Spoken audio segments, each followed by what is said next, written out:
আসসালামু আলাইকুম রহমতুল্লাহি বরকাতু। বন্ধুরা কেমন আছেন সবাই? আশা করছি সবাই ভালোই আছেন।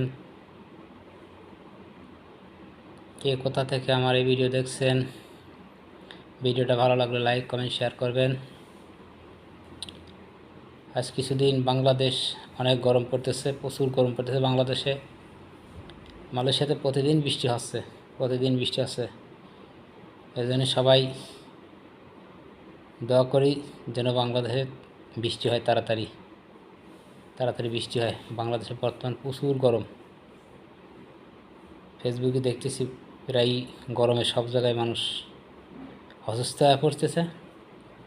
তাই সবাই দোয়া করব যেন বাংলাদেশে তাড়াতাড়ি আল্লাহ বৃষ্টি দেয়। বৃষ্টির কারণে গরমে অনেক ক্ষেতগুলো নষ্ট হয়ে যাচ্ছে এবং মানুষজনও খুব অসুস্থ হয়ে পড়তে। সবাই কে কোথা থেকে দেখছেন, ভিডিওটি ভালো লাগলে লাইক কমেন্ট শেয়ার করবেন।